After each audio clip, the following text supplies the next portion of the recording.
우선 현물 시장에 대해서 설명드리면 S&P REC를 입찰 제도에 약간 큰 사업 안정화에 따른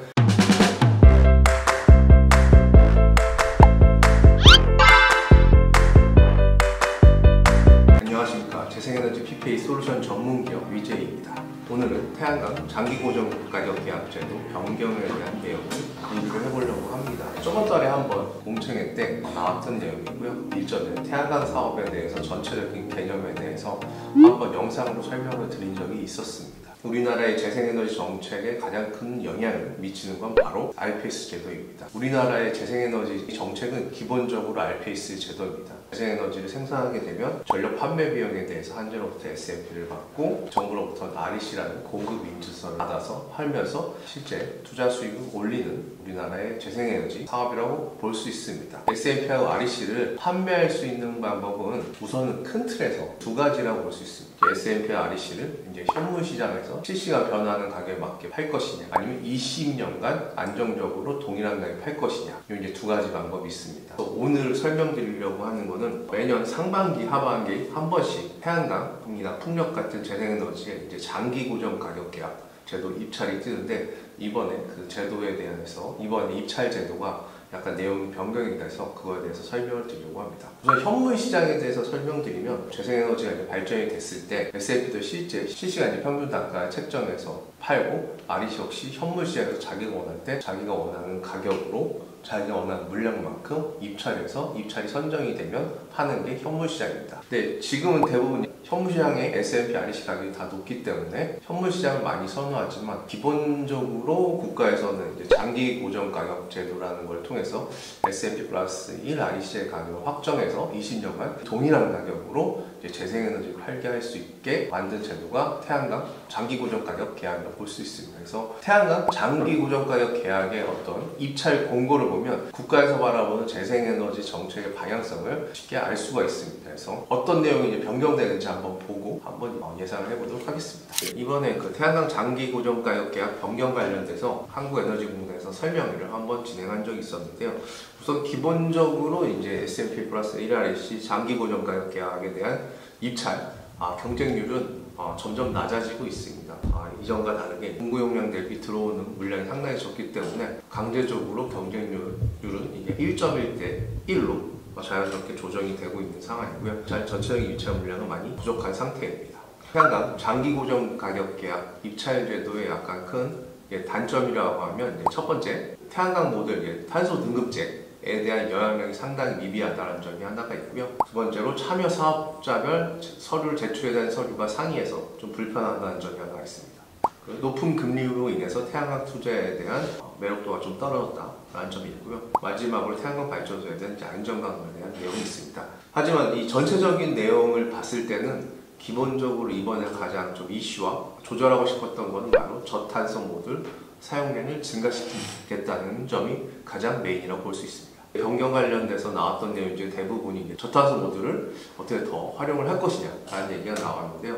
모듈에 대해서 설명을 드리면, 사실 이제 저탄소 모듈에 대한 인증은 국산 제품만 직접 받을 수가 있고요. 중국산 제품 이런 거는 실제 저탄소 모듈 인증을 사실 받는 거는 거의 현실적으로 불가능하다고 볼 수 있습니다. 그래서 일종의 저탄소 모듈에 대해서 이제 지원을 강화한다는 것은 국가 정책상 국내 태양광 국산의 태양광 모듈을 더 강화시키겠다는 것으로 이제 해석하시면 될 것 같습니다. 장기적으로 제일 중요한 에너지원이 하나가 이제 바로 재생에너지이기 때문에 태양광 발전소에서 가장 핵심이 되는 기자재의 태양광 모듈의 국산화가 상당히 중요하다고 판단이 되기 때문에 계속해서 이 저탄소 모듈 국산 제품을 좀 더 사용할 수 있게끔은 계속해서 강화될 것으로 예상하고 있습니다. 장기 고정 가격 계약 평가할 때 이제 배점 항목이 있는데, 기존에 저탄소 모듈 썼을 때 합산 점수가 18점에서 이번에 20점으로 2점 이상 상향이 됩니다. 그래서 저탄소 모듈을 쓰면 쓸수록 계량 평가에서 높은 점수를 받을 가능성이 높기 때문에 좀 더 좋은 가격에 선정될 가능성이 있고요. 가장 큰 변화는 현 제도상에서는 저탄소 모듈을 쓴다고 하더라도 장기 고정 가격 계약 자체가 실제 금액적으로 더 올라가진 않습니다. 나중에 계량 평가할 때 좋은 점수를 받는 것이지 가격이 바뀌지 않습니다. 근데 이번에 개편을 하려는 방식은 실제로 1등급 모드를 썼을 때, 2등급 모드를 썼을 때, 3등급 모드를 썼을 때 계량 평가에 대한 가점뿐만 아니라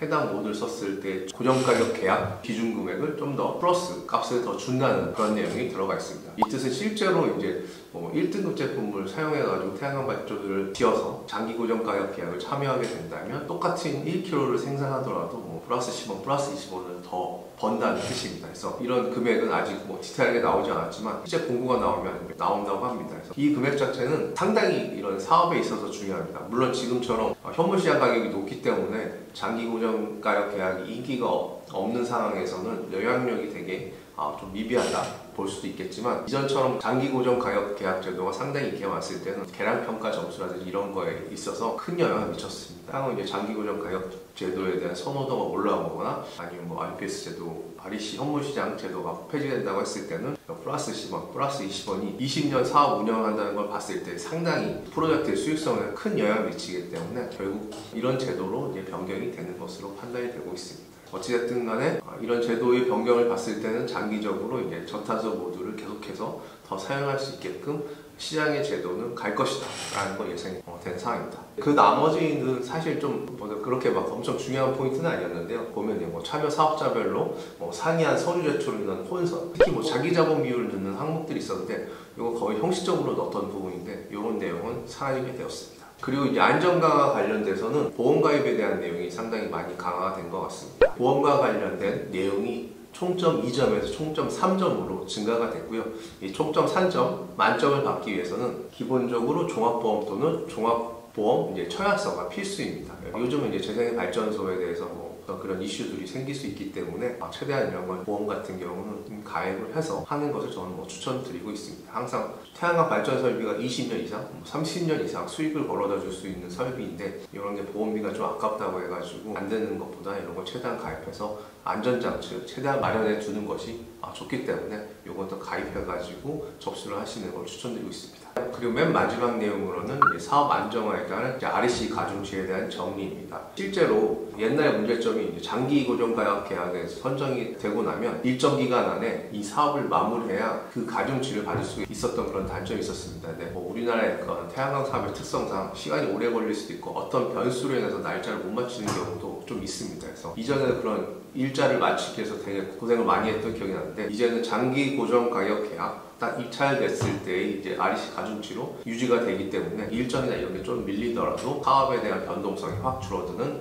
장점이 생기게 됐습니다. REC 가중치에 대해서 이제 좀 더 명확하게 일정이나 이런 것들이 확정이 된 상태입니다. 마지막으로 좀 중요한 내용 중에 하나가 많은 태양광 발전 사업을 하는 데 있어서 고객 발전 사업주들이 가장 선호하는 게 바로 이제 금융지원 사업입니다. 금융지원 사업 특성상 워낙 저리 대출이고 금리도 낮고 거치기간 5년 이렇게 되기 때문에 많은 발전 사업주들이 이런 금융지원 사업을 통해서 사업을 진행하는 경우가 많은데 장기 고정 가격 계약이 돼 있는 발전소 같은 경우는 상시적으로 이 금융지원 사업을 할 수 있게끔 제도가 개편이 된다고 합니다. 기존에는 금융지원 사업 자체가 워낙 인기가 많다 보니까 특정 일에 접수일이 열리면 짧은 시간 강클로 해가지고 마감이 되는 경우가 상당히 많았어요. 실제로 그 시기를 놓쳐가지고 대출 못 받아서 지원을 못하는 경우도 있었었는데요. 이번에 장기 고정 가격 돼 있는 발전소 상시로 아마 예산을 따로 편성해 놓으시겠죠. 그렇게 되면 안정적으로 그런 저리 대출 상품을 이용할 수 있기 때문에 사업을 하는 데 있어서 상당히 유리하게 될 것 같습니다. 그리고 이번 장기 고정 가격 제도의